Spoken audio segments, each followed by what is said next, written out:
Yo, yo, yo, yo, yo. What's up, all you burners, stoners, and potheads out there? This is WeedMan 420 with the WeedMan 420 Chronicles. How all you vipers doing out there? Hopefully you're doing well. Mrs. WeedMan, how you doing? Doing well. Getting through all these rainy days that we're having. But our grass and our flower bed and everything looks green and lush and beautiful. Yes, it does. It looks nice. Quite nice. Yes. We went from having nice chill weather to where now it's like humid as hell. Chicago summer is in effect. Totally. And we also went from having no rain for like a month to having like 5 consecutive days of rain and thunderstorms and tornadoes and all sorts of craziness. It was funny. I saw someone post that we needed the rain, but not all at once. Yeah, right? I thought it was great. The whole summer of rain. But we're getting rain while our friends up in the Northwest are getting heat shocked and heat waved and getting battled with 109-degree weather. Our kids are up there and our grandkids, Rue and Gwen, and hopefully everyone's doing okay up there, and all of our friends in Lake Stevens and Lake Stevens West and Seattle and all of Washington and Oregon and all those places up there and Canada. You guys got whacked. So stay cool as best you can. Stay high and smoke a lot of weed, and hopefully it cools you off a little bit. So, but we had a very great weekend, and here's why. My plants are looking great. The Majin Fajita plants are looking phenomenal. 4th week of flower. I put them in Sunday. They were 4 weeks. They are outgrowing the 10th, though. Our friend Wes, Big Earl 217, really said, man, you got to like tie them down a little bit, do whatever you can because you're going to get light struck and they're going to get weed burn and all that stuff. So I tied everything down in the last couple of days, but they are growing fantastic. I'm going to have a lot of weed that I don't know what I'm going to do with it all. Probably give it to friends and family and have some fun with it and stuff. But Majin Fajita is looking great. I'll show some pictures on Insta soon and social media as soon as the buds really start growing. I also had my first process of taking some pollen off the male plant, which I don't like at all. I don't like it at all, especially because I don't have its own room. I put the plant, once the balls started popping, I put it in the garage, and it's not fun when you have to be extremely careful with pollen. And I just, not my thing until I have a big enough grow house and a grow room where I can put that all to the side and not get it on my clothes and not have to worry about transferring any in the house. I told Mrs. WeedMan today, I said, this is it for a while. I don't think I'm going to worry about pollen. If I get mail, I'm probably just going to dump it. So It's stressing Mr. WeedMan out. yeah, Big time. It stressed me out a little bit because I just It's cool though. Like it is cool. It was fun. Like you actually put it out in the garage before. Like when we saw that all the little balls were full. Yes. And they looked like they were going to start busting. Yes. We're like, let's get that in the garage. We put it out there. And then I was out doing something in the garage and I was like, oh, I'm so curious. So I like tapped one branch and it was so cool. It was like a little snow dust. You said pixie dust. Pixie dust. It was neat. Yeah, it was pretty neat. I saved a bunch. I wind up putting a bunch in a jar. I didn't get a ton. I got a lot. Probably sent it to our friend Wes to do some crossbreeding with. So Wes, I got you on that. And but it was fun. Like I said, I don't know if I'm ready until I have it, like its own room and I can not like get any pollen on my buds, my babies. So, but that's my story and I'm sticking to it. I tell you what. But we are gonna smoke. And we are going to smoke a strain that was given to us by a very good friend of the show. It's a 5-banger. It's a tossed salad, mixed salad, whatever you want to call it. Anything you want to call it. It's got 5 different strains in there. It's from a friend of ours from J-Town, Joliet, Illinois.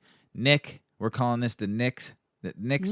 Nick's Mix. And Nick is a heavy hitter. Oh, yeah. So I'm just going to have one hit. Yeah. I don't know what strains. He didn't even tell us what strains. I don't know what's going to happen here. Yeah, he didn't even tell us what strains are in here. So... No. Yeah, it smells great. It smells good. We're looking forward to smoking it. So, J-Town, this one's for you. We're lighting one up for Nick's Mix. Nick, this one's for you, brother. We love you. So, Mrs. WeedMan's going to start burning this joint. And I'm looking forward to smoking it, though. And like I said, I'm gonna just take it easy to start and see how it goes. So, you puff. You only taking one puff? I'm taking one puff. You didn't even really get a hit. You got a hit? I got a hit. All right, there you go. I'm going to give it 5 minutes. So think it through. Now, while I smoke, tasty. It is Pride Month, and it's not just Pride for the month. It's Pride all the time. And we love our friends in the LGBTQ family out there and your tribe. We love you all out there. And this is the final week that we celebrate you, but not the only week, and the final week of the month. But we celebrate you always because we love you all. So Mrs. WeedMan's going to talk on this article, which I thought was great, and some people you should know, and some creators of some weed, and to have some fun. So, Mrs. WeedMan, I'm going to smoke this Nix Mix, and you go ahead and take it off. Yeah, we are going to talk about 15 LGBTQ plus weed creators that you should know about. So these are essentially influencers, and they have a lot of reference to cannabis and the LGBTQ plus community, and it's important to get to know about them. And it's definitely not a post that you would run across every day that someone is going to identify these people. So there's no better time to do it than now. It's Pride Month, as Mr. WeedMan said. So cheers to these innovative pot-smoking influencers who are breaking barriers daily. So we're going to start with Weed Feed. It's an Instagram profile. It has about 350,000 people following it, and it posts incredible recipes and unbelievably unique artistic ways to look at cannabis through the lens that seems to be powered by the mind of a 5-year-old. Pretty cool. Pretty cool.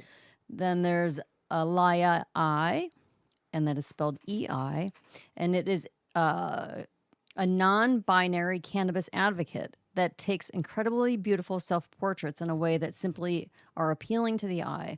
If we had to pick somebody that has made cannabis look haute couture, it's Aaliyah. And her profile on Instagram is @thelittle_beast. Then we have Lunita, and Lunita is an advocate for queer love, in her own words, and a tea-drinking cannabis connoisseur with a colorful Instagram wall that makes you think of all the possibilities that you may open up by consuming cannabis. She is @_Lunita. We've got Kaisha Graham, and Kaisha embodies an Instagram personality with an extremely supportive and positive message on almost every post that goes up. Kaja supports many anti-racist causes and enables a healthy discussion that somehow combines well with a cannabis advocacy.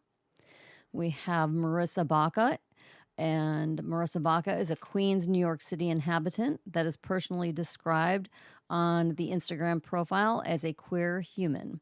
Another label on there is creative direction and design, which we can see makes sense after looking at a very politically and socially minded Instagram profile. That is Marissa Baca. We have Rami Tarico. Rami Tarico is a visual artist, migrant, Chilean, non-binary person with many LGBTQ plus related messages and posts that have a lot to say about society. You can find Rami at Rami123, and that's Rami with 3 Ys. Love is wise. To quote the description of this content creator's Instagram profile, an expression of joy and oneness with you. Illustrator whose name is a sentence, which is pretty cool because it's love is the first name, LOVEIS, and wise. Love is wise. I love it. Neat. There's Micah Bazant.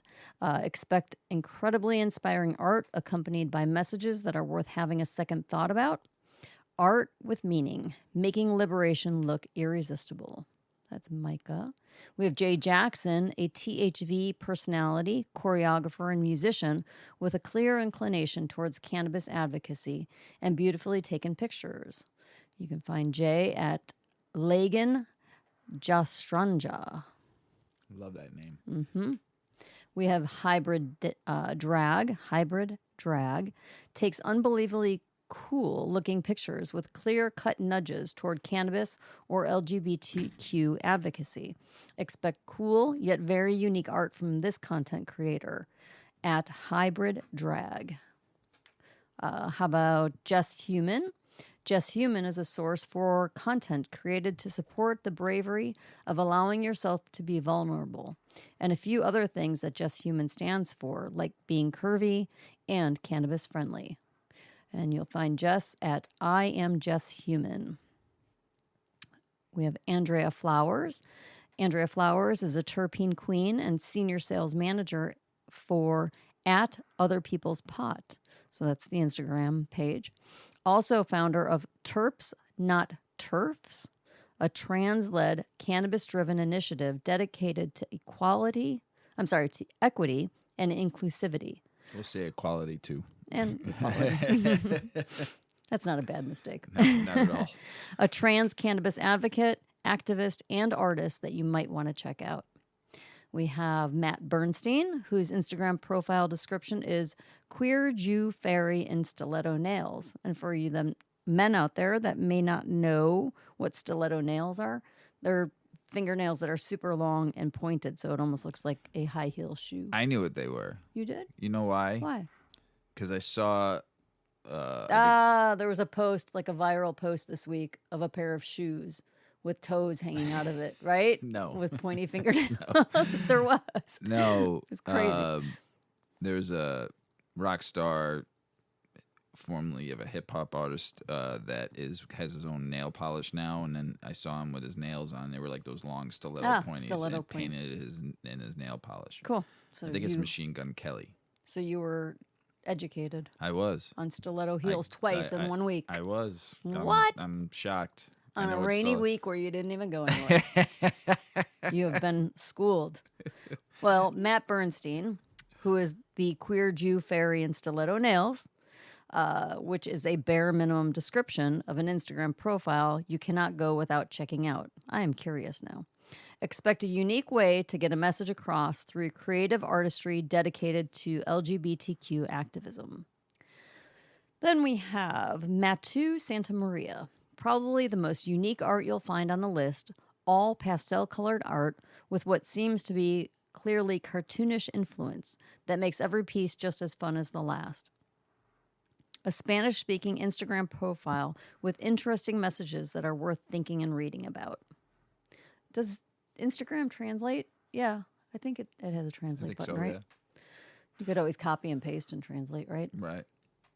Then we've got Sophia Julio, and Sophia is a Chicago-born artist and activist.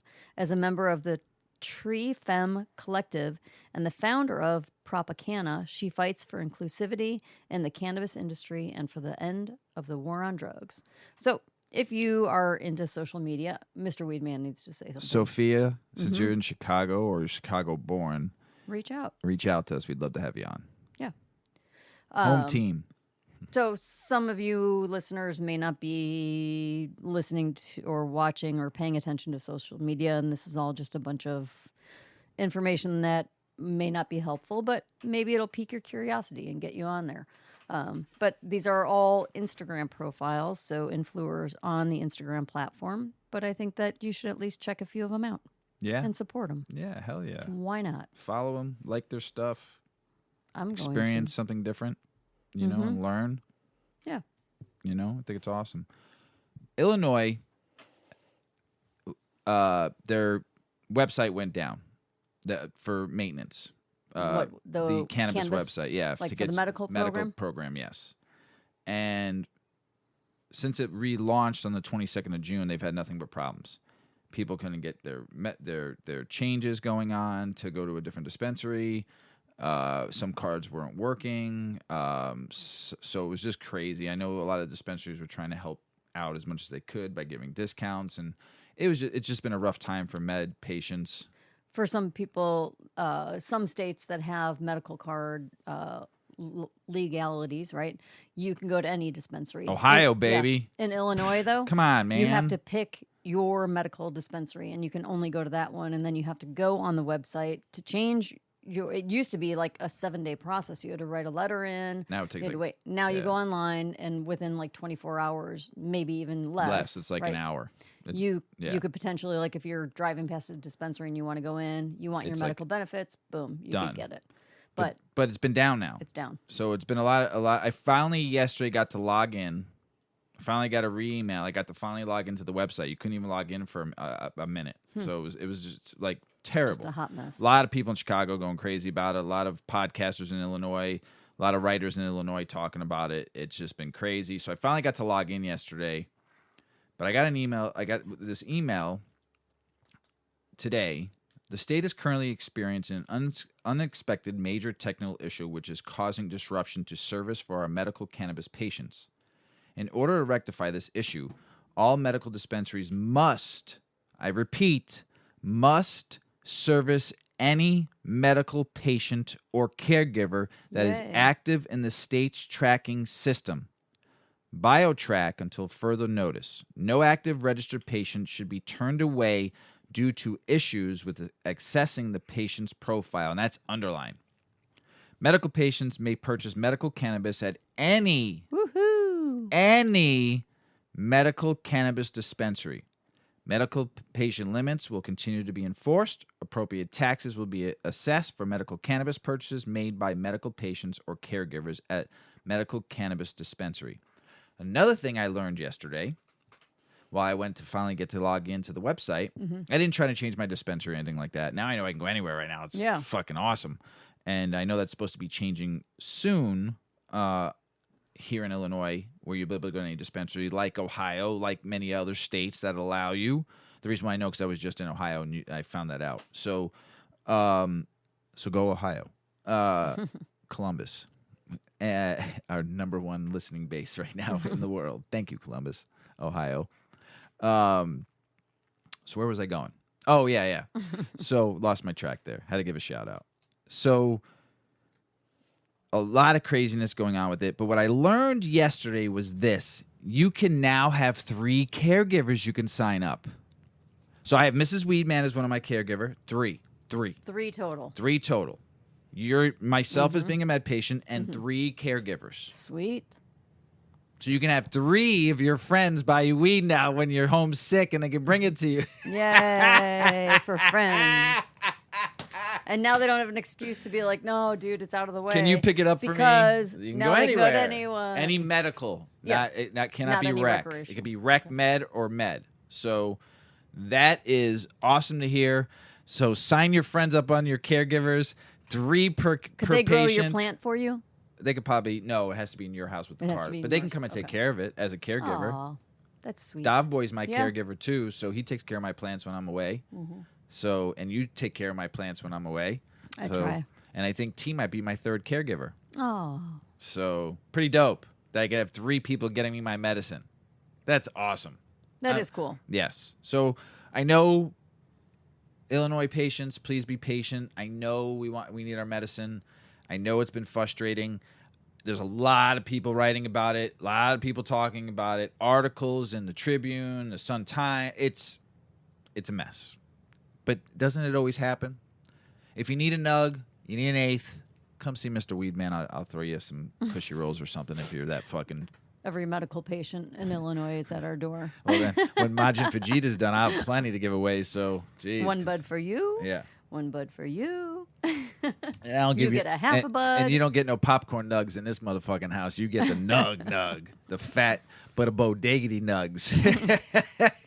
Oh, hey, boy. Nick. Yeah. Nick's mix. Mix is pretty fucking fire. It's good. Shout out to J-Town. So, something I was reading. How do you know your cannabis is trustworthy? And try to finding a local dispensary. I thought it was pretty good. A pretty good article I read. It's by Herb. Herb.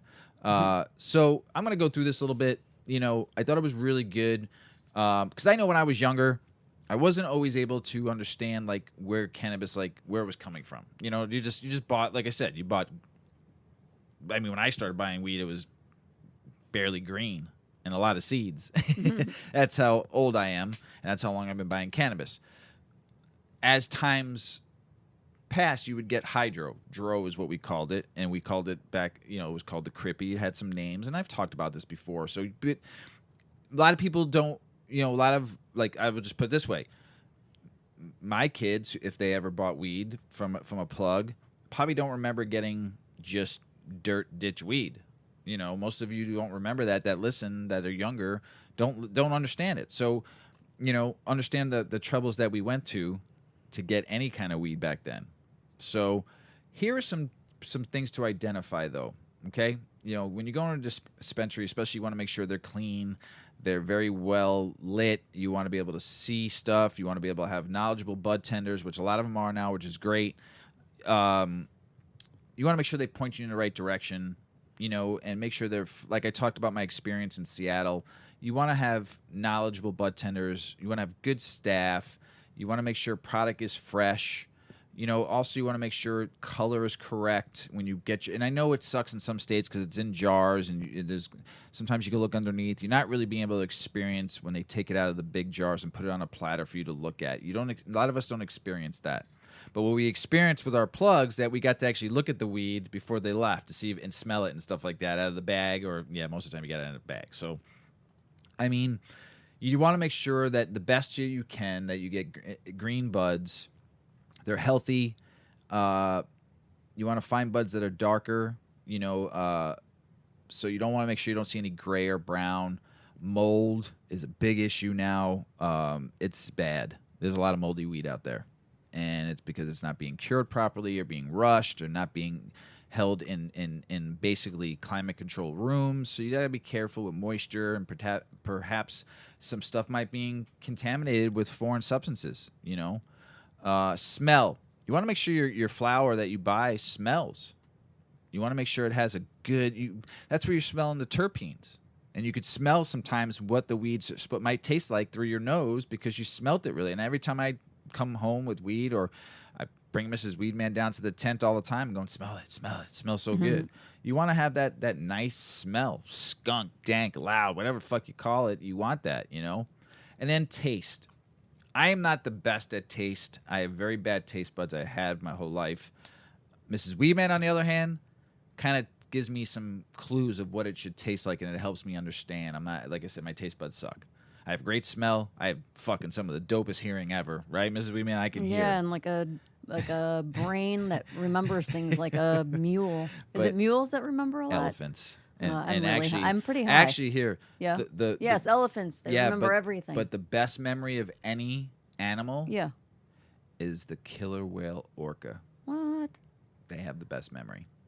I know they this. can remember a rock in the ocean. They can remember. Right? They can remember know exactly, you, and they might have seen you 5 years ago, and they remember you. Did you hear about that guy who was diving, and he got sucked up by a humpback whale? Yeah, but he didn't get eaten. He got though. spit out. He got spit out. We talked about this when we watched the show because you asked me. Shit. You asked me, can whales eat humans? And then you that said same an guy article. survived an airplane crash. Really? And some other crazy thing that you shouldn't survive. Then he got sucked up, literally eaten by a whale, and got spit out. Yeah. Whale's like, "Phew, I don't like your scuba gear. I want krill. Give me that krill. Give me that krill. Crunchy.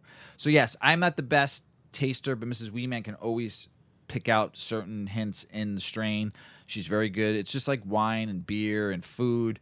Not everybody has the greatest palate though. So sometimes you can't rely on your taste if you don't have a good palate, and I don't. So you also want to make sure there's visible trichomes on your flower. You want to make sure that trichomes are the crystals, like we've talked about, lie on the surface of the cannabis flower, on the buds, mainly on the surface of the leaves too, your sugar leaf. Trichomes are important because they carry most of the cannabinoid content in cannabis.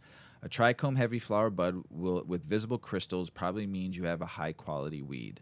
I have posted pictures of my bud when the trichomes are flowering, and that's what people want. I want the crystally crystals. I want those nugs to be as crystally as possible. That's where your medicine is coming from. That's what you want. You want those trichomes. So if you can't see trichomes on the bud you're buying from a dispensary or your plug, gotta be careful. Mrs. WeedMan's baked. Trichomes come in form of crystals. Once you touch them, they feel almost like sap. Your bud's sometimes sappy. I love sappy weed. Sticky? Yeah, wet, sappy. Not wet in a bad way. Trichomes are so pretty. Yes.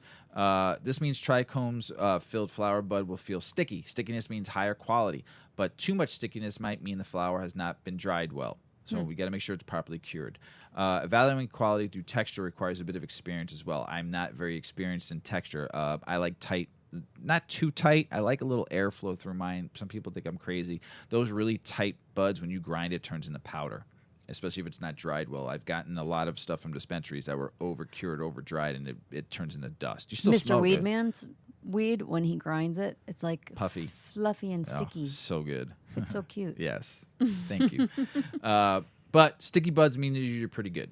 I like sometimes a buddy of mine one time took a nug and stuck it up against the wall and left it there for a year. That's funny. Yeah, JT Pep.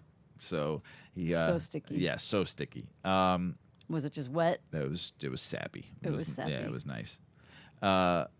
Once it's harvested, the flower buds are trimmed and clean and of seeds and stems. Not all stems, but there's usually the one in the middle that holds your bud together. Seeds should be taken out. Every once in a while, you might get lucky and get a seed, and if you're a grower, you try planting it. It will work. I know a lot of people have done it. You might get one if you're lucky on weed. You get in dispensaries sometimes. You'll always find a few stems that keep the nug together. Also, there's still a little bit of moisture in that stem. Not a ton, but it also kind of still feeds the plant from what I've read. Might be wrong, but what I've read. But you always want to look for a higher quantity of flower and a few stems and no seeds as possible. So it can be interpreted in a couple different ways. The thicker the flower, the better the crop, or it can be looked at from a monetary standpoint. And the last thing you should be paying attention to is the weight of not paying for stems and seeds. You want to be paying for your bud. So make sure there's no contaminants. I know it's very tough with contaminants. It should be pesticide free if it's grown indoors, especially outdoors. You want to make sure they're using stuff that's not going to harm you pesticide wise. So make sure there's no bugs, dust, dirt, all the things that make a smoking experience shitty. So lab tested. You've heard Tim Cash from Origo Labs talk about lab testing on here. Serious cannabis brands always use a third-party lab to test their product. This ensures that the composition of the cannabinoids in the flowers is as advertised and the product is safe to consume. So that's some tips. So if you buy the same strain at a dispensary, whether it's medical or recreational, it's a dispensary, professional product, right? It's coming from a cultivation center.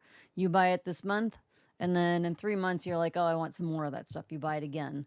The whole profile of the strain could be different, right? I'm going to talk about that soon. Yeah? Yeah. Yeah. So but it would essentially give the same effects, but it could be like a different percentage breakdown of yes. each terpene. Yes. Yeah. Every cannabinoid can be different. Yes. Yeah. So it could be that. I mean, that could vary from plant to plant in the same crop 100%. too, Yep. right? 100%. So technical. Very. And But I'm it's not cool. that good at it. And that's why we keep on learning. I mean, if you have ever had a garden, planted a plant of any sort, you just feel such satisfaction when that plant flowers, right? So whether you grow a daisy or a dandelion or you grow a tomato. Do you push those little daisies and make them come up? That's a song. Is that Weezer? No, it's not Weezer. Who is it? I don't remember the name of the band. Oh, it's Ween. Ween. Push the little daisies and make them come up. For all you Ween fans out there. So whatever. I mean, if you watch the process, if you put a seed into a paper towel and let it sprout and put it into soil and get a little, little plant that then you transfer into a pot and then that develops into a fruit or a flower, it's freaking gratifying. You're like, whoa. Yeah. And you will find yourself just really mesmerized at all the stages of what happens. Well, now take cannabis. I mean, it's what I'm seeing now. I've seen, this is our fourth grow, but our first time with a successful outdoor plant. So it's interesting because everything inside is obviously controlled. Both, I would say, are as organically done as possible. We're not using any pesticides. Well, the only thing we can't control is the elements of stuff falling air, on it, of what's air. coming in there. Right. But it, like in the tent, you're forcing it to do the things at very particular rates and stages, right? This is week 8, and this is going to happen. And this is week 10, and this is going to happen. And outside, nature is taking course, and it's just going to happen when it happens. That thing's not even flowering And it's yet. not even flowering yet. No, but it's that just thing's going to beautiful. go until probably grow until late August and start flowering probably in September, and October will be It's harvest. going to just be so cool to watch that happen because it's always fun to pop your head in the tent. Sometimes even you on cannot pop your head in that tent right now. no, it's too full.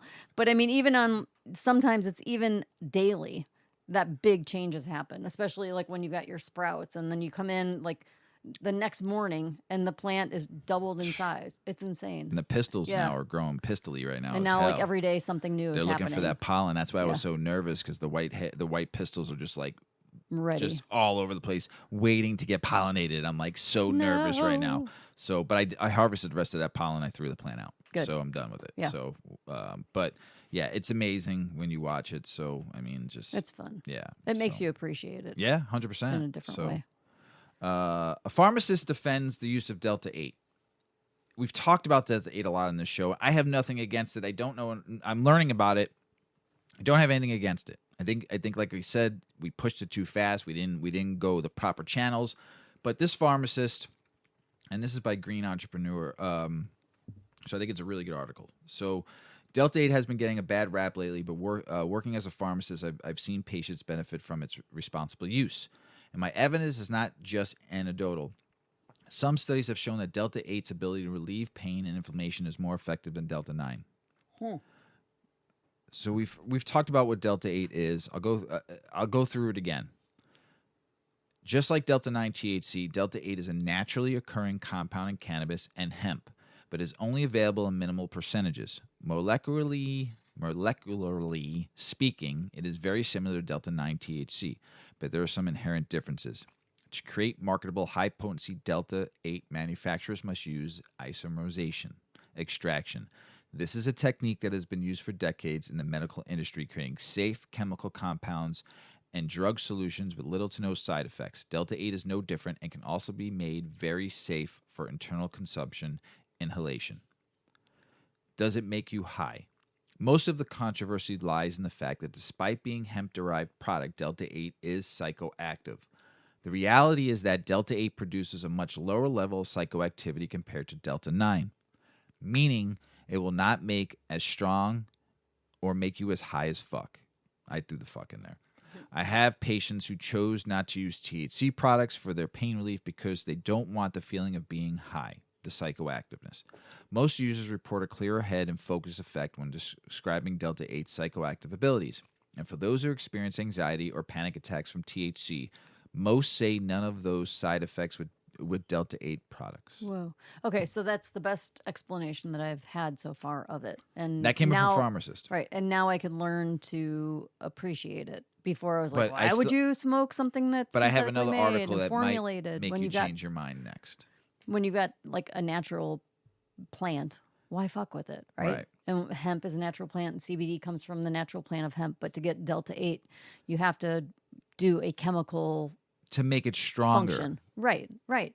But now what I'm understanding is essentially it creates almost like a low THC CBD combo.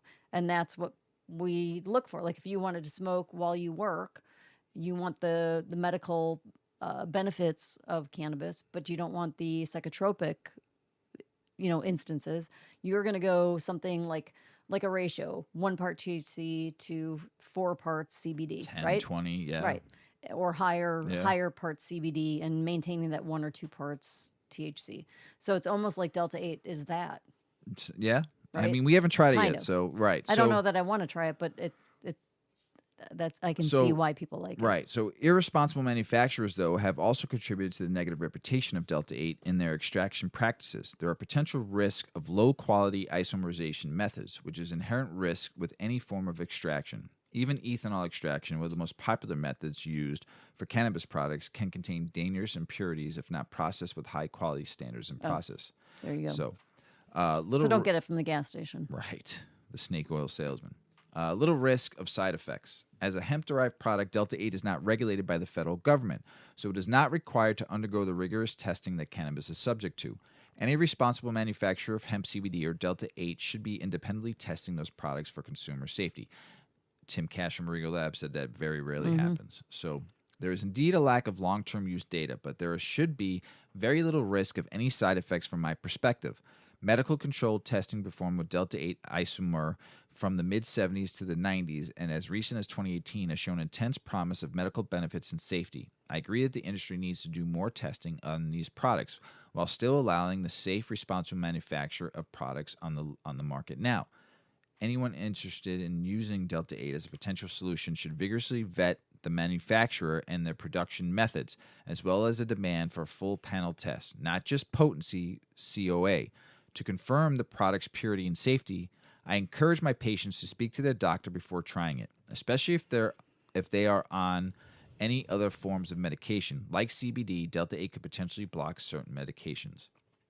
As a medical professional, I have patients who have achieved relief and medicinal benefits with Delta 8, so I would hate for them to lose access. A ban on these products could ultimately force consumers back to the black market that is riddled with unsafe, untested products. Education is the best defense in a situation like this. Consumers need to do their homework to ensure they're getting high-quality tested products. They also need to understand potential for side effects as they would with any other medication. So this is what I'm going to say about that. I feel that if this is such a beneficial cannabinoid, the cannabis world needs to fight for it, and they need to get cultivators, the corporate, to add that to their repertoire and start making it and selling it too. I don't. They sell CBD, they sell THC, they sell CBN, they sell CBG, they sell all the other cannabinoids. It's a natural current cannabinoid that takes. You guys have taken cannabis with all your concentrates that you make out there, dabs, wax, shatter, all that stuff, and made the potency at 90 to 95%, 88%. It's all high, and you use BHO processes, you use all these other processes to make that. So what's the difference? So that's what I'm saying. Right. It's just you're using a hemp plant. Here's why. Here's the biggest reason why. Because the cultivators and the dispensaries aren't making any money on it. Right. It's coming from online, or it's becoming from your plug or illegally. Or it's going to the gas station and buying it, or going to a head shop and buying it. So they don't like it because they ain't making any money on competition. it. Right. But if so they're instead smart, of coming together, they would. There's CBD products sold in stores. Right. So there's CBD products sold in dispensaries. Mm-hmm. Fight for the Delta 8. You guys, everybody will make more money on it. Then you'll get medicine to people. Right. Stop fighting about this shit. Get it on the fucking, talk to your state representatives and your czars of cannabis in your states, which is just fucking ridiculous that we have czars of cannabis. It just fucking sounds so stupid. But talk to them about it and explain to them what this is all about. Bring this pharmacist, this doctor, and have him talk to him. I don't know. I might not know nothing, but who the fuck knows? Whatever. So, but here's the other thing. There's another article I read like a day after it. It says, studies show that more than half of Delta-8 products contain illegal amounts of Delta-9 THC. So when this is by Ganjapreneur, they submitted it for an independent testing by Leaf Report. More than half of the Delta-8 products were shown to contain Delta-9 THC above limits allowed under U.S. law. And that's what Tim Cash said from Origo Labs. So more than half, 53% of Delta-8 THC products sent for independent testing by Leaf Report contain Delta-9 over limits allowed under U.S. federal law, while 68% contain less Delta-8 than advertised. So that's saying, again, that a hemp plant can't have more than 3% THC to be grown. 0.3%. 3%. No. 0.3% THC. THC. Yes. And so now that they're finding this Delta-8 strain has a higher potency of THC, it makes you question what is really happening with the hemp plant. Right? 100%. Yeah. So during this article I read, that they're finding that a lot of the products out there either don't have hardly any Delta-8, have THC in it, and so that's what I'm saying. So that's why it's getting a bad rap altogether. So I think studies need to be done. I think testing needs to be done. I think this needs to be a cannabinoid that needs to be fought for if it's helping people, and it's non-psychoactive to just a little bit, and it's really helping people more than CBD. Or if it's their way of getting the medicine they need versus THC because they don't like the psychoactive part of it, get it to them. Get it to them so they don't bite off their plug. Right. So I was just did a quick search to clarify our dispute on 3%, 0.03%, how much percent THC for a hemp plant. And just on January 26th, the USDA raised the limit for hemp THC levels from 0.5%, so we were behind on our information there. Now it's 1%, 1 solid percent of THC is allowed in a hemp plant. I think we read that in a couple. Did we? Yeah, we did. We did? Yeah, but in these articles they still say 0.3%, so that's why I keep. And yeah, it says in here, the industrial hemp standard still remains at 0.3%. Okay, so confusion over. Done. No more. Moving on. All right. Thanks. So why do experts say there's no difference between indica and sativa weed anymore? We've talked about this before, but as I keep on reading articles, I keep on learning, so I want to share. So we've talked about there's indica, sativa, and hybrids. There's also rhododendron, which is more up on the upper peninsula of Asia and Russia. It's a plant they don't use that much anymore or grow in the United States or most of the world, but you do still find it in the northern hemisphere of Russia. Interbreeding has rendered these distinctions almost completely meaningless because there's so many crossbreeding of strains now. Also, different weed strains are regulated, adding another layer of difficulty to categorize them.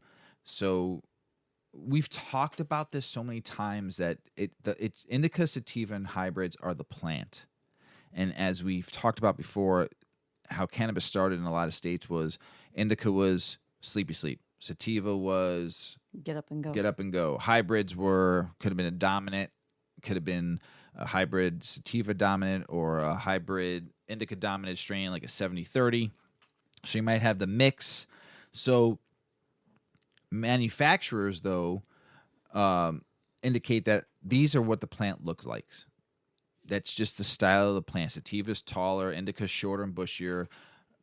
Hybrids could be a little bit different. They could be in the middle. It could be stubby. It depends if it's an indica dominant type of plant you're growing. So just remember that it's not about indica and sativa unless you want to know what the style of the plant is coming from. So, and a lot of people still distinguish that these strains will get you this way, and that is not always true. Indica and sativa were used to distinguish between cannabis varieties based on physical characteristics. This is by says Jeff Chen, MD. He's the founder of the UCLA Cannabis Research Initiative and co-founder and CEO of Radical Science. But at some point, popular culture became attaching distinctions in the effects from consumption of indica versus sativa, despite no evidence of this. So I'll repeat what the strains are. Sativa strain are said to make you feel more energized, focused, and creative. They are taller than any other strain and have long, narrow, fan-like leaves. Indica strains are supposed to relax and sedate you. They're shorter than sativa plants and have broader, bushier leaves. Hybrids are, although a mix of the effects of sativa and indica, so you get the best of both strains. Because they bred from both sativa and indica strains, hybrids cannabis plants range widely in terms of height, leaf, and shape. Now, once I read this again, you see that it says indica is more relaxed, sativa is more awake, hybrid is a mix. This is what we've been taught. Not always true.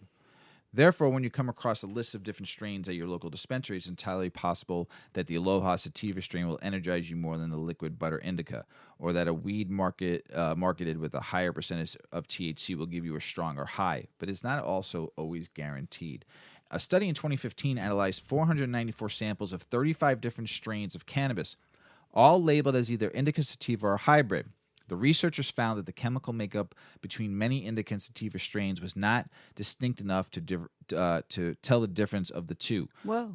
Yeah. Furthermore, the study found that the amount of THC in any given strain can vary greatly, suggesting that you should not equate specific strains with specific amounts of THC. To complicate things more, hybrid strains are growing increasingly popular, and an interbreeding of these hybrid strains have become so common that distinctions between indica and sativa at this point are almost meaningless, research reported in 2018 study.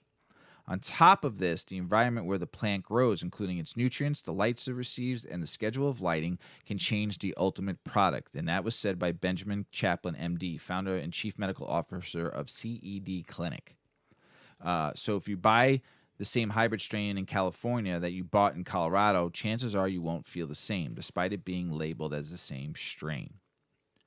Ultimately, Chen says this, that you can't confirm either way what strain you're dealing with because there's no central authority, no standardized checklist to determine the strain of cannabis is indica or sativa. That might explain why most cannabis sites will have some clarification that you can go on. You can go on Weed Maps, you can go on Leafly, you can go on a lot of different websites out there. I use a bunch of different ones too, so to look up when I'm researching strains. So just keep in mind when you're out there, read. I also like reading people's comments on the strain, and when I go and read people they rate a strain, and I read what the effects of what those people felt after they smoked it, I get more from the comments than I do sometimes what the websites are saying. Mm-hmm. So I like going by what experience of people are having of the effects of the strain they're smoking. So don't forget that. Because the dispensary description is probably much more generalized, and Yes. then everybody has a little different interpretation Right. of it. So you'll get at least a little bit more advanced knowledge of what the effects are when people are using it. And there's usually anywhere between 10 to hundreds and thousands of comments on some of these strains. Hundreds of thousands? Yeah, sometimes. That's crazy. Yeah. So We've been known to have a cocktail or two, huh? Yeah, on occasion. 2 tree pops One, here two, and there. three. I make a good cocktail. You make a good cocktail. I do. You make a good cocktail. That one you made for Thanksgiving with the bourbon, it tasted like apple. I made apple cider Oh, syrup God, that was so good. with really good Ginger bourbon beer and ginger yeah, beer. You need to and- make that again and muddled for the raw holidays. sugar and ginger together and apple. That was really good. That was good. Yeah. So we do talk about cocktails quite a bit. We do like a good cocktail every once in a while. Cocktails and dreams. Yep. And we've talked about and we'll continue talking about cannabis cocktails because that's just kind of the wave that's happening right now. So this article is about cannabis cocktails. Are they going to be everywhere? And are they even good? Right? Bartenders have been so quick to see whether they can incorporate cannabis into drinks that they didn't really stop to ask whether they should. Turning up used to be simple. The bar was for drinking. Your home and car were for smoking pot. But with the 2018 Farm Bill creating a huge market for now legal CBD products and billions of dollars flowing into the rapidly growing cannabis industry as states rush to legalize cannabis, the lines demarcating the way we get inebriated in public have started to fade. Now we live in a world where cannabis has infiltrated everything from pajamas to wine. And right on time, cannabis cocktails have started popping up in bars and cafes across the country. How does that happen? So, I'm sorry, that's my own question. Why can't we do that here? Right? I'm looking forward to seeing like a martini made or a cocktail made. Yeah. And you get a pot leaf as a garnish. Oh, Or you get a toothpick with a straw bud? with a joint or a bud on it or a joint. Yeah, right. Yeah, I'm talking about like or just where they can infuse a cocktail and it's like weed how smoke. about like sitting at a bar and smoking a joint and having a beer? Every day. That'd what be are you great. talking about? Wouldn't that be cool? I mean, you can't smoke indoors anywhere, but even if you could sit out in a courtyard, like a beer garden. Nevada just opened up their first weed lounge. I've heard that this is starting to happen. So I guess that's what they're talking about here. Well, anyway, this particular article, I want to preface the information because the people who are interviewed are St. Louis bar owners. So St. Louis is a medical-only state. So they make a lot of reference to Missouri. Yeah, St. Louis is a city. Missouri is a state, and Missouri is medical only. So this particular article talks mostly about CBD, because CBD could right now be incorporated into menus. 100%. Right? Yeah. And THC can't.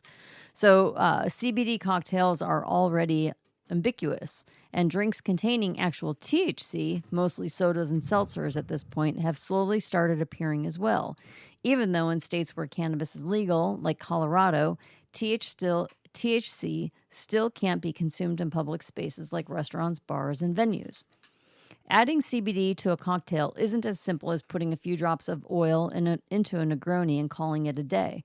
Beyond the question of drug interactions and the quality of cannabis being used, there's the issue of dosage. For instance, how inebriated a person would get with a drink containing X amount of CBD and Y amount of alcohol. Furthermore, there's the question of flavor, since CBD usually has a very strong, earthy, grassy, occasionally bitter taste.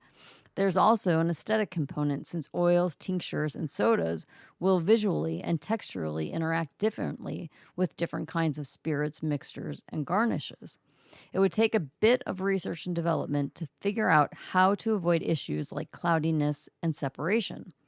The impulse to push food and beverage science in a new direction is a good one that could yield exciting new products and open up new flavor profiles and modes of intoxication. Clearly, there's a demand for it.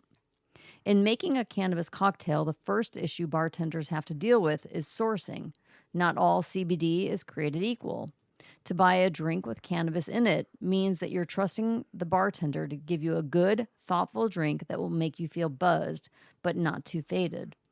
The lack of knowledge and the wide range of variables are making some bartenders think twice before entering this game.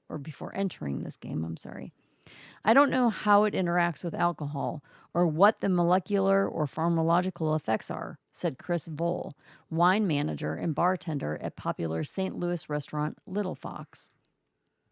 Who could even answer that question? Probably only a handful of people.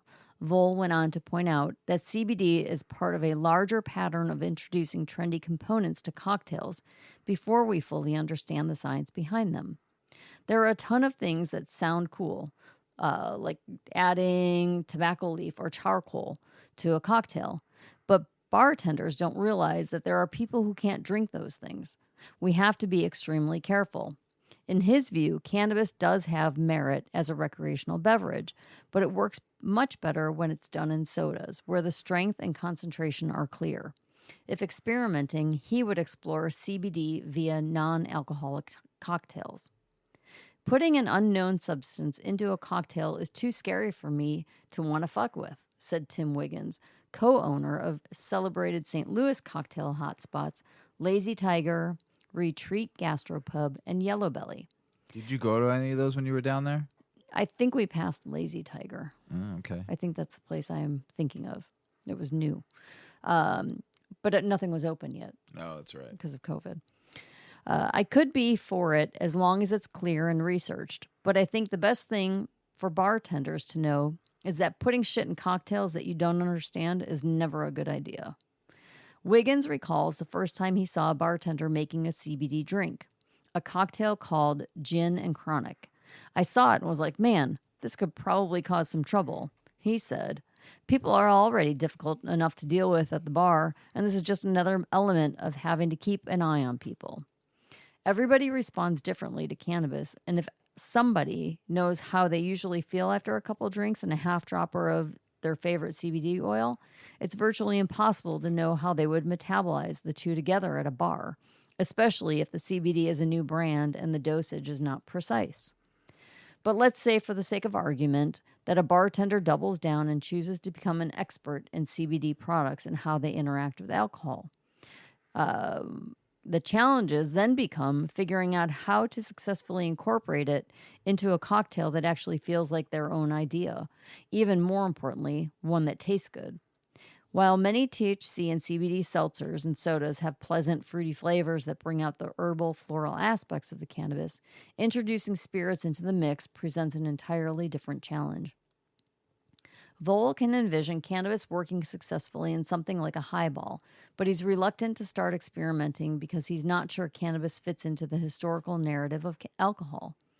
Wine, beer, and cocktails have these really strong cultural identities that have existed through millennia, he explained. Looking from a broad philosophical perspective, because CBD is so new, even though cannabis and other drugs in general aren't new, I think including it in that sort of setting doesn't feel right yet. To him, CBD is still too closely associated with its other applications to make sense in a bar. It's problematic when you present something that maybe a guest just rubbed down their sore elbow and now you've put it next to a tequila cocktail, he said, laughing. It makes me uncomfortable and removes me from the mystic transportation of drinking in cocktail bars or eating in a restaurant. Wiggins isn't totally closed off to cannabis cocktails. I think Wiggins is wigging out. Yeah. He sees them moving in new directions, especially when THC drinks become legal for public consumption, and points out that he's noticed a lot of brands working on THC-infused liqueurs so that they'll already have a product ready when the time comes. If they can find a way that there's an herbal liqueur that's one of the components, that's a valid thing. A whole bar dedicated to it, that could be impressive. That could be a concept, he said. And we may not be that far off. Vol likens the rise of cannabis cocktails to the craft beer boom. First, there were early adopters, then commercial breweries caught on, and finally, years later, it balanced out to a community of strong producers and a healthy base of devoted fanatics. And Hold on. No, take a sip of water. I got dry mouth. Yeah, I could You hear tell. me? Well, you're like, yeah, let Mrs. WeedMan needs to take a 2-second sip of water. Your voice was starting to feel like you were. That was sketchy. This is a big article. I was like, I told you this was a long one. All right. At the end of the day, as with any food or drink, it just boils down to quality. There is so much shitty beer. So this is, again, he's now talking Ain't about that the fucking like truth. the parallels between cannabis and craft beer, God, right? So much. There's shitty so beer. much shitty beer. Too much. Everyone had a shitty IPA, Vol said. It's pretty this funny, guy. right? This guy's fucking great. Yeah. The good breweries survived, even if they were very small. The beers have gotten better, even if they've become more restrained. In Vol's opinion, we're witnessing a similar Big Bang with CBD. It will settle into an identity the way craft beer is settling into an identity, he predicted. Not everybody is drinking a 9% IPA anymore. I'm more interested in drinking a Pilsner now. And that's exactly what we ordered the last time we were out. It's all I drink again. Yeah. I'm back to just drinking Pilsners. Right. Fresh and clean, 4%. Right. I could get high as hell and drink crisp, clean Pilsners. Right. That's why we're back to high life. Just a simple beer. A simple beer. So anyway, we'll see what happens with cannabis. I mean, there's going to be shitty cannabis cocktails. too. There's shitty cannabis now. Oh, yeah. There's great cannabis. There's mediocre cannabis, just like there is with craft beer and Anything. beer. There's really fucking great quality beer, really good beer. There's mediocre beer, and there's fucking terrible beer that you shouldn't be brewing. You just, I'm sorry. I was in the craft beer world for 10 my God, years. there's so much crappy, gross And it's just stuff out hard to there. drink bad beer. So that's why I'm back to drinking Pilsners, because Pilsners, there's not supposed to be any It's so crisp. impurifications in a Pilsner. Pilsners are meant to be clean, crisp, delicious, refreshing beer. And if you could taste an impurity in a Pilsner so fast versus like hiding it in ales, you can hide a lot of stuff in ales. Yeah. I'm sorry, I'm beer geeking on you. Sorry. I'll stop. But yes, I love what that guy said because it's 100% true.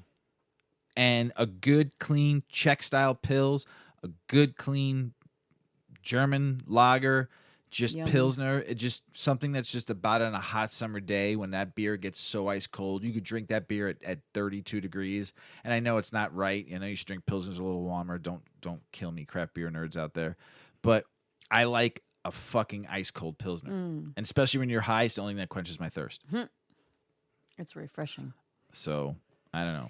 So we'll be on the lookout for craft cocktails. Well, I can't wait until you can sit in a bar. And light a joint up? Or have a literally Lounges a ain't happening fast cannabis-infused night. I know. drink. We're running really long, and We we are. still got a long way to go. So Should stay we just tuned with stop? us. I'm not fucking stopping. Let's go. Stick with us. You can always turn it off and take a break from us. So we're not Okay. taking a break on you, though. Never forget that out there, doing you too much burners, sinners, chatting. and pot. I love it.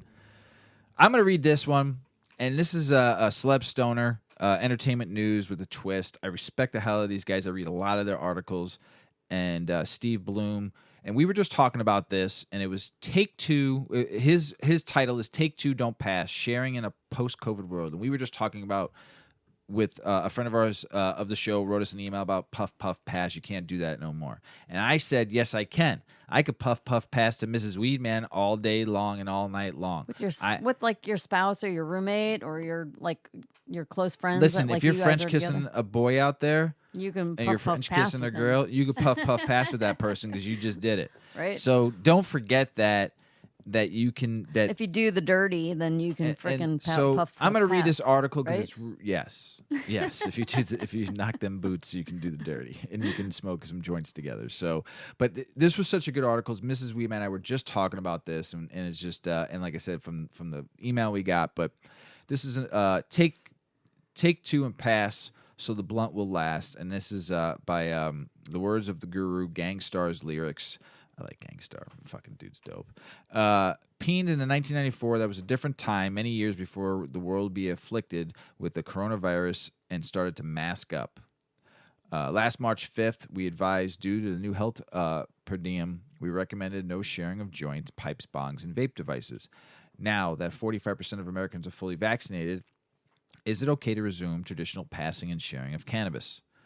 Dr. Pete Chin Hung from UCSF tells SF Weekly, if someone is vaccinated and you're sharing with another vaccinated person, vaccinated people sharing with each other can be generally safe. Ooh. I did not say this. Dr. Peter Chin Hong from UCSF. Okay, I just have to say, like the news kept saying, I know we're going long and I'm talking a I don't lot. care.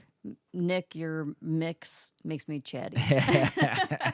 But here's the thing. So post-COVID, we're not even post-COVID yet, but like a couple months ago when vaccine numbers were up and they started talking about the news about people getting back to their social lives and talking about the potential for there being social anxieties and how to ease your way back into socializing and the social environment.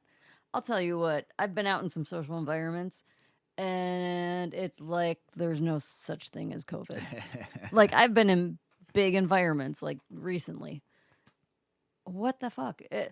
I wanted a hot dog, right? So we go to this food truck, we get a hot dog, and thankfully they put all the toppings on it.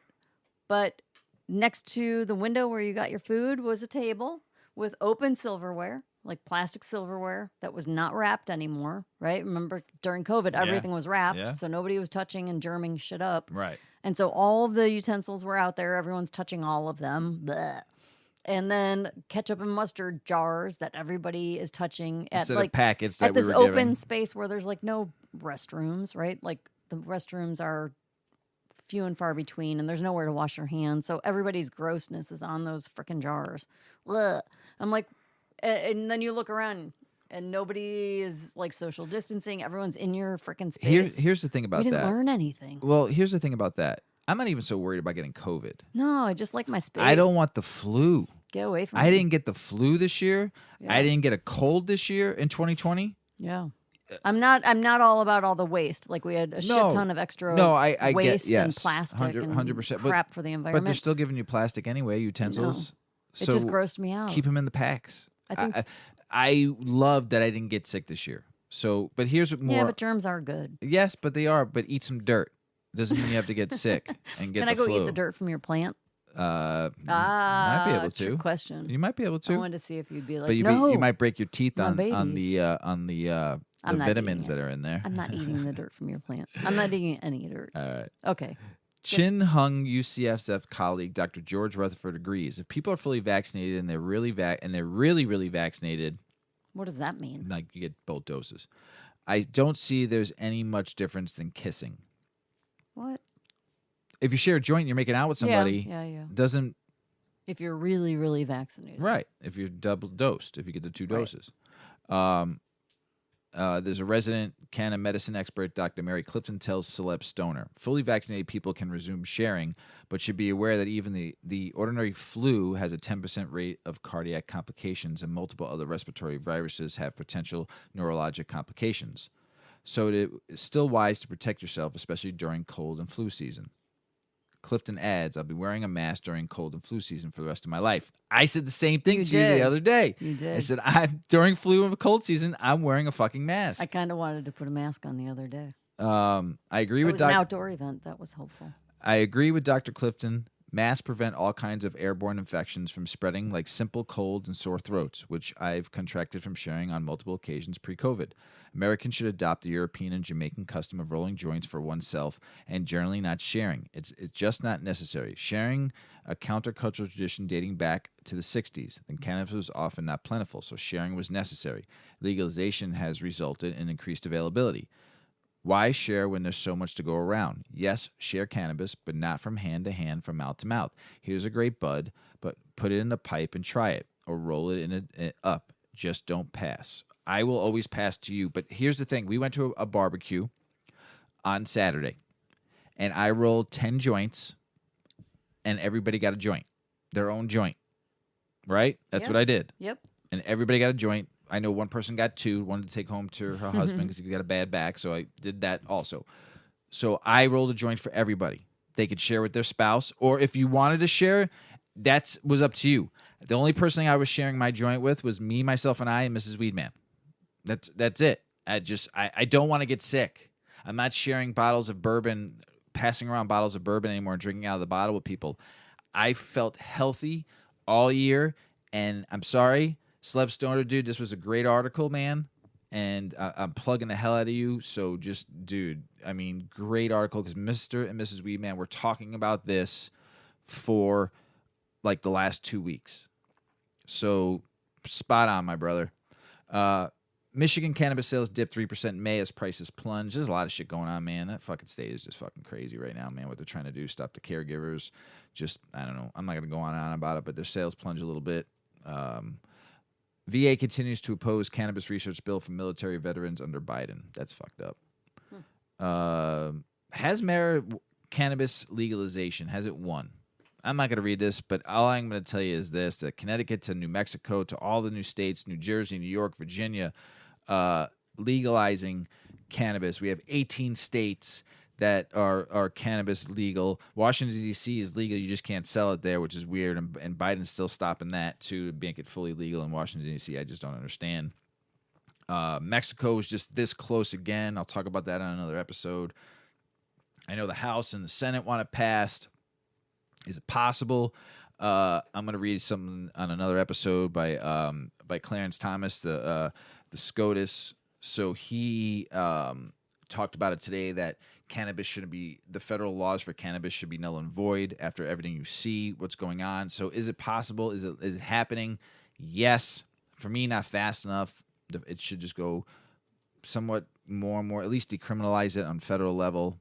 Let the banking system work for the cannabis. Who cares? Everyone's smoking anyway. So here's something I'm really pissed off about. Pennsylvania, you fucked up, man. That governor, I like him, but the Senate blocks medical home grow in an amendment. That's fucked up, Pennsylvania. Fucked up.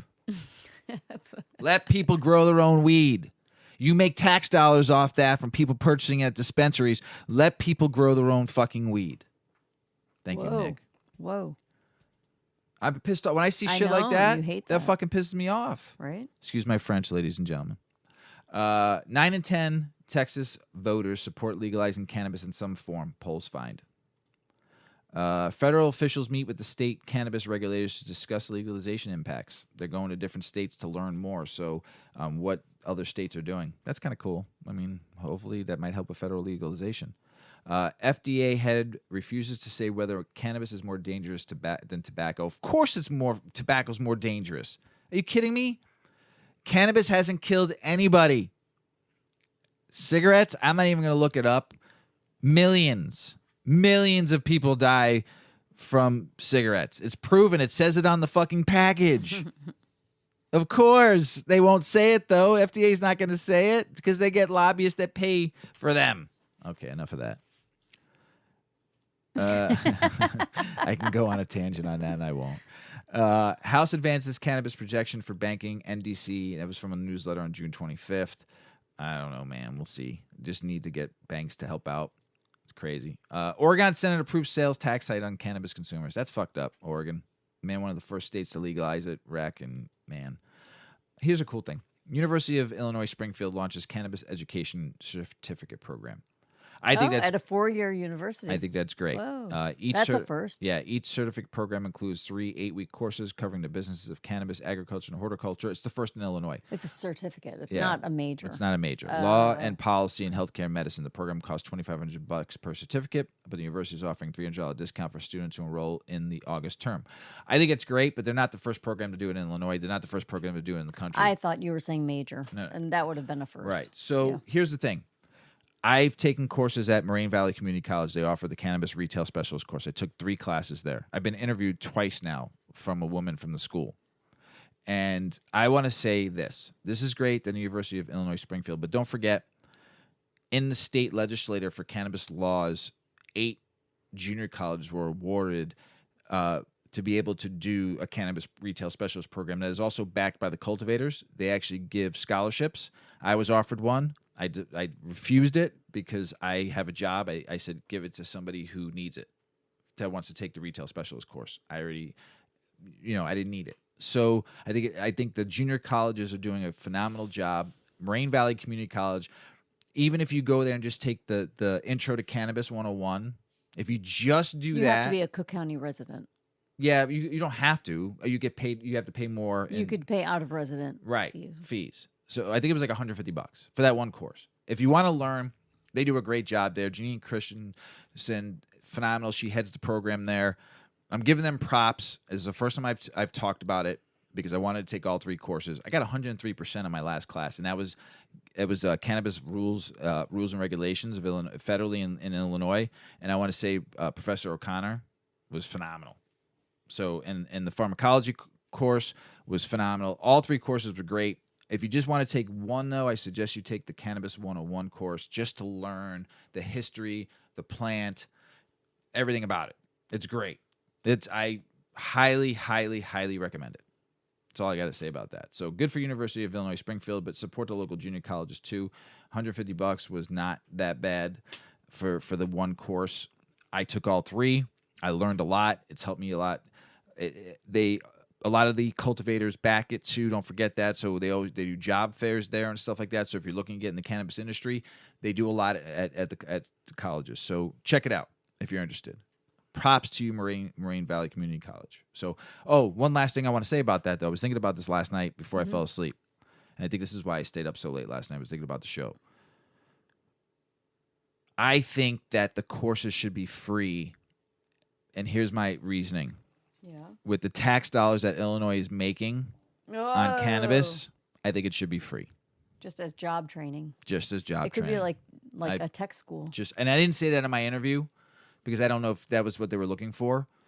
But I got interviewed twice. They are a school. But tax dollars, they're using all this tax dollars, use it to help educate people on cannabis. Let them take the courses for free. Yeah. Really? I think it would be cool. I think it'd be dope as fuck. Yeah. Illinois did over $100 million in tax dollars. Take $5 million of that and offer offer like a certain amount of free tuition, right?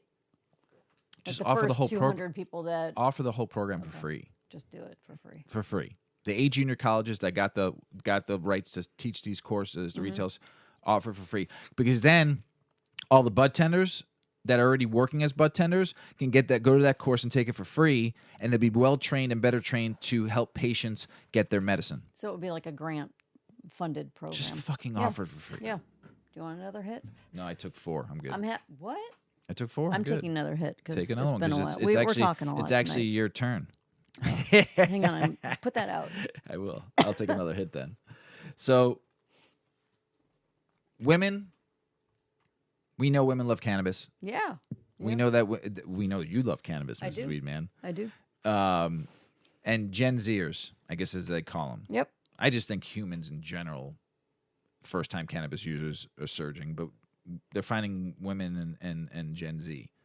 And as our daughter told us, we'll talk about that later, about the binary thing. So, but not anyway. New report: women and Gen Z. Where are you going? I don't know. I think Mr. WeedMan is high. I'm very high. Our daughter does a really good job at keeping us educated on LGBTQ issues. Right. So she tries to help us understand better. We learn from our kids.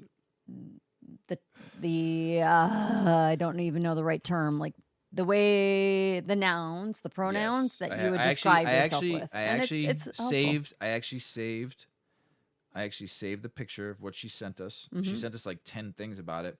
Simple ways to start using gender neutral languages.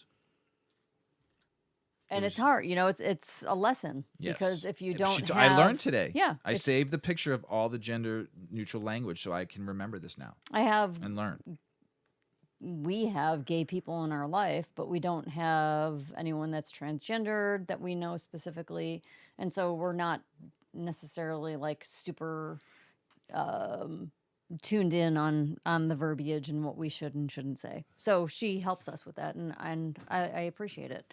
But thanks, long story short, that has nothing to do with what I'm talking about right now. I can't even talk because I just took another hit. But I'm going to go over this article, and it's focusing on a report that finds first-time cannabis use is surging among women and Gen Z. Well, anytime they do reports, part of me says, well, we didn't do reports before, so everything's going to look different because there isn't like a baseline, right? What is the baseline that like guys like to smoke weed? That's kind of the baseline. That's about it. But I think there's always been a large demographic of women and kids and people of all ages that have enjoyed weed. So yeah, right. But maybe it's just never been. The data has never been collected. So anyway, first-time cannabis users are diving into their new habit with unparalleled gusto, according to a new study. 50% of new consumers are indulging in cannabis 5 or more days per week. I thought that was pretty cool. Like, it's almost to say that people are daily smokers. 50%. We are. While 22% of new consumers are using multiple times per day. That's even surprising. Like, That's, a quarter of the people that smoke throughout the day. Also, female cannabis consumers skew younger and are heavier users than men. Go women. Hell yeah. Yeah. Women will rule the world one day. Yeah. But see, then I think back to what our O-Dog sent us about gender neutrality and non-binary and all that. And I don't know that you're supposed to say women, but females. I still don't know if that's the right We're thing to say. learning. We're learning. Work with us. Teach us. Send us a message. Help us out. O-Dog and Polly do. They teach us We're every trying day. to be doing this. We're all trying the to be right way. good humans. We are trying to be good humans. So, and the world changes, and we just want to change with it. We try to keep up. So, anyway. I don't want to be left behind. Don't leave me behind. Culled from the newly published U.S. Cannabis Consumer Trends Report, conducted and compiled by the Brightfield Group, a Chicago-based CBD and cannabis-focused market researcher. These findings are among several that also examine federal legalization, as well as the implications of the Safe Banking Act. We talked about this earlier in the episode, banking, federal laws, and how complex that can be, right? Well, the Safe Banking Act is a measure that would allow banks to allow legal cannabis businesses to work without prosecution. Pretty cool. So we need that Safe Banking Act, right? Geography also plays a key role in the demographics of new users. The portion of female cannabis users steadily rose through 2020, but varied by state. For instance, 59% of cannabis consumers in Michigan were women. Go Michigan. But interestingly enough, in the state of California, it's 43%.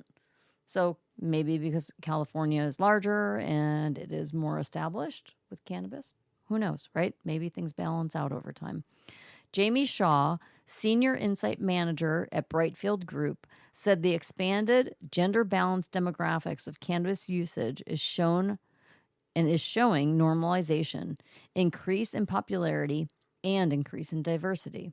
In addition to the surge in usage, among women, 6% of recreational cannabis consumers in 2020 were new users. I was surprised at that. I would think that would be higher. New users in 2020? I'm really high. I'm really high. But I think in 2020 there were more new users recreationally than 6%. Well, Fuck yeah. I Numbers think so. went through the roof. And 22% of the 2020 calendar year users were Gen Zers. So that's the 20-somethings, right? This is an important departure from the classic cannabis consumer profile, said Show. And those participating in the space will benefit from adapting to the evolving marketplace. As for federal legalization, the study found that even though considerable momentum has picked up, the process will continue to be incremental. The federal government is experiencing an awkward, slow path toward decriminalization. The report predicted that the Safe Banking Act will be the next legal benchmark in the history of the space. The law will provide more opportunities for major players to enter the industry or expand their footprint in the landscape. It may also encourage more states to legalize cannabis. In 2019, the Safe Banking Act passed in the House of Representatives, only to languish in the then Republican-controlled Senate. In early March, the bill showed a shred of life when it was reintroduced in the House. While legislators play catch-up with legalization, Americans are showing they're ripe and ready for consumption expansion. Potential federal reforms hover in the background as cannabis normalization ensues. Brightfield's Show notes that as industry barriers such as the banking ban are overturned, federal legalization will continue to evolve. More states will exercise their options to legalize and thus regulate sales locally. But the passage of the Safe Banking Act is a necessary prologue to normalization. This will pave the way for immense growth, explained Shaw. As these types of national-level barriers have kept many sizable players from investing in what, in their view, is a risky market, and have kept state legalization at bay as well. I have to apologize. This woman's name is Schau, and I think each time I said her name, I pronounced it differently. Shaw. We apologize. Shaw. I'm sorry, but she knows what she's talking about. Yeah. She's got the data. It's pretty good. So we need the Safe Banking Act to happen, Yes, and then maybe it's we'll not get happening closer to fast enough. federalization. But hey, ladies and Gen Zers, keep smoking. Keep smoking big Keep doinks. smoking. The United Nations Office on Drug and Crime issued its 2021 World Report Thursday, in which it suggested that placing a global ban on cannabis advertising. According to the report, many countries have lost sight of the risk of cannabis consumption presents as legalization spreads around the globe. The number of users rise and THC potency increases. UNODC noted that a comprehensive ban on advertising, promoting, and sponsoring cannabis would ensure that public health interests prevail over business interest. While the UNODC does not have the mandate to place such a ban, it strongly recommends all jurisdictions incorporate it while acknowledging the more studies on the negative effects. There is none. None. You don't Zero. die. So, some advocates see this as a move as a sign of the UN acceptance that cannabis legalization is inevitable. A previous UN DOC stance signaled that cannabis should remain prohibited. That's so much to say on that, and I'm just not going to. Don't do it. I have a lot to say on that. It's going to go global. It's going to get legalized globally. The WHO already talked about, like, cannabis is not a drug. Okay. The WHO, like the band? The world, no, yeah. The World Health Organization. Yes, the WHO. I think there's countries in the United Nations that don't want anything to do with cannabis, so I'm sure they're fighting it, and I get it. Then don't have anything to do with it. But advertising cannabis in a legal way to educate people is something that we all need. So don't ban it. If it's done distastefully, I get it. Advertising corporate stuff, I understand. But if you advertise it for education, it can help people understand it better. Just my point. Mm-hmm. Is the UK any closer to legalizing cannabis to all our friends across the pond, all our fellow burners and stoners and potheads and home growers across there? In 2001, the Labour Party announced that the classification of cannabis in the UK would be downgraded from a Class B drug to a Class C, reducing the maximum penalties for possession and supply. The move effectively decriminalized the drug, allowing the police to focus on more offenses, different offenses. The reclassification highly affected a 2005 Home Office report estimated that 199,000 police hours were saved as a result. But in 2007, Gordon Brown announced that the drug would once again become a Class B substance, going against the advice of the Advisory Council on the Use of Drugs. Cannabis has remained a Class B drug to date. Through the prism of the cannabis campaigner, it can feel like little progress has been made in changing the opinion of successive governments. Despite its classification, it's estimated over 4.7 million people consume cannabis in the UK. I fucking love you all out there. Creating an illegal market for 6 billion pounds, money that can end up directly in the hands of criminal gangs. People want their medicine. 4.7 million people want their medicine. They're going to get it. So changes to, and they want to have fun. They want to get high. They want to relax. They want to just they want their weed. Let people grow. Changes in the law in 2018 have made medical cannabis prescriptions possible, but uptake in the NHS has been painfully slow. We've talked about that. While UK residents are forced to choose between expensive prescriptions or criminality, the country remains the largest exporter of medical cannabis in the world. The hypocrisy, the size of the illegal market, and the criminalization of desperate patients all making compelling arguments to reform. But is the UK any closer to the legal adult cannabis market? It's a great question, and I've read a bunch of stuff about the UK. I just read last episode about a young boy that helped his brother get the medicine he needed. So legal cannabis in London, perhaps the strongest possibility for actual cannabis reform is the UK currently comes from the mayor of London, Shaikh Khan. Khan made cannabis decriminalization part of the official election campaign early in 2021, stating that he would review the law if re-elected. It will be for the commission to look at the evidence, but nothing is off the table in the context of what was best for public health and keeping Londoners safe. A close source of the mayor at the time, he campaigned was successful, winning 55% of the vote, leading to another term in the mayor's office. The Home Office were quick to shoot down Khan's plans during the campaign, stating that the policy on controlled drugs is a matter of UK government, and Boris Johnson had absolutely no intention of legalizing cannabis, which is a harmful substance. God, 4.7 million people say it's not, Mr. Boris Johnson. I don't know, man. I hope you guys out there, stoners, burners, and potheads over in the UK, man, you guys need to fight for that legalization. And you guys fight hard. I see some of your soccer games. Jesus. Football, sorry. It's called football there. South Africa's Felbridge completes country's first commercial export of medical cannabis to Europe. World News reported it. Is this article that you're going to read next pretty long? It is. I think we should skip it and save it for our next episode. You think so? I think so. Right. And I just noticed, like, our parakeet really likes to chew on my shoes. I have my flip-flops on right now. Vega or Sunny? Jeez Vega? Louise, they're shredded. All the edges are nibbled up. Damn you, Vega. Damn it, Vega. Mrs. WeedMan, I'll get back to this one. It's the strangest cannabis products that she's found, uses, read about. Household products. Household we'll products. We'll talk about it another time. So, but I got a couple more things to say though. Yeah. Yeah. Planet 13's opening a massive cannabis dispensary in Orange County. They got the largest in Vegas. I've been there. You've been to the Vegas one. Yeah, I've been to the Vegas one. It's a touristy thing. It's kind of cool. I think they do a great job. You go what once, it's you for. don't go back. Yeah, I mean, it's a good place if you're visiting and you want to check out a fucking really big dispensary and what they do there. It's an experience. Sure. If you want an experience, that's a place to go. They sell all the products that every other dispensary sells. It's just a little bit more pricier because it is a fucking experience. I say that like as a local. It's like going to the Disney World of fucking cannabis. Yeah, as a local, probably wouldn't be your like neighborhood dispensary that you go 100%. So, right. But it is a cool spot to go and check out. I liked it. You liked it, right? It was cool. Oh, it was super cool. So they're opening up one in Orange County, 16,000 square feet. Pretty big. Good customer service too. I'm not going to sing Happy Birthday because I can't sing worth a shit. It's not my birthday. I know. But the father of cannabis celebrates his 90th birthday. Oh.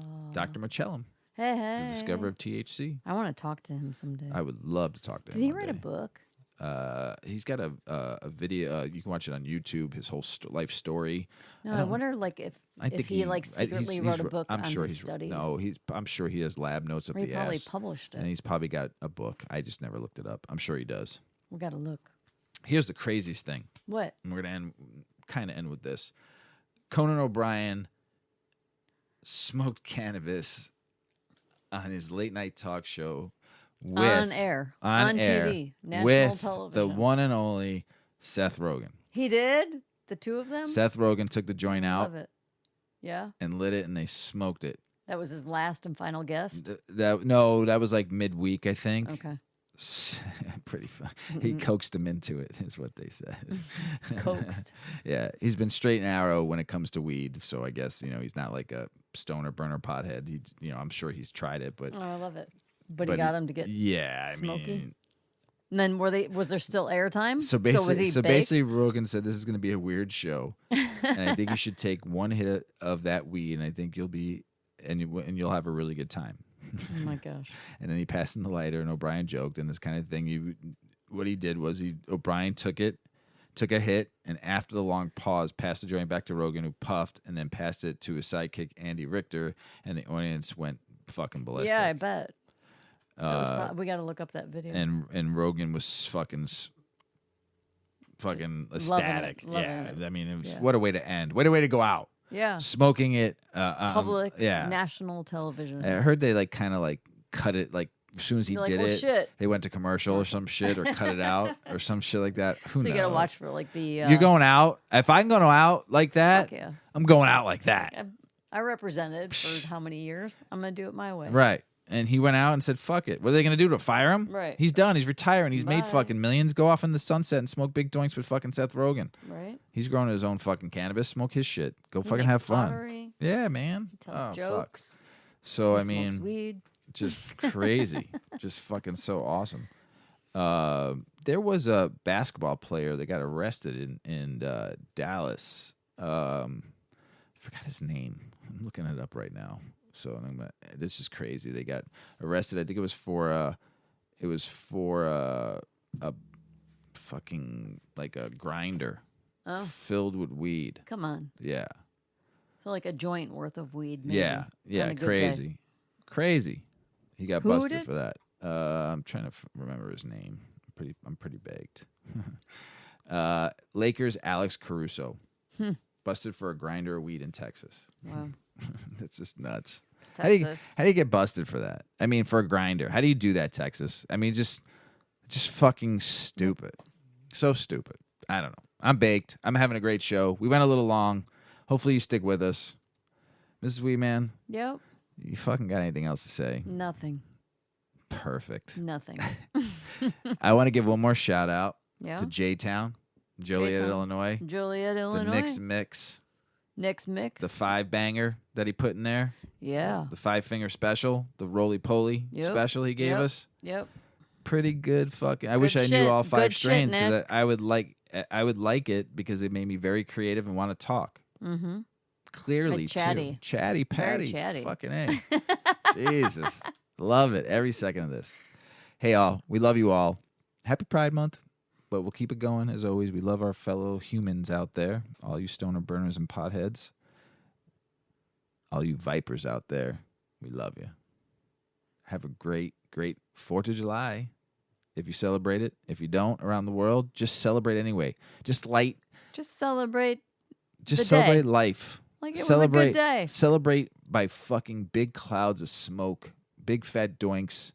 If you got a loved one you share it with, great. If you got somebody if you want to share it with yourself, roll doinks for everybody. Share it with yourself.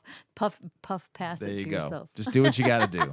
You know? Oh, it's my turn again. Whatever. From around the okay. world, this fucking weekend, just fucking smoke. Who cares? Light your Smoke own it. fucking Instead of lighting fireworks. off fireworks, light a joint And fireworks. Fucking just do whatever fuck and you a want. sparkler. That's all A I'm joint gonna and a say. sparkler. Do whatever the you sparkler want. can light your joint. Light Just don't joints. burn yourself. Around the world Do it. in sign of peace. Do it. And for all you cannabis lovers and community out there, I love you all. As Paulie always says, smoke smart. And Mrs. WeedMan will always say this. Puff, puff, pass. Puff, puffing away.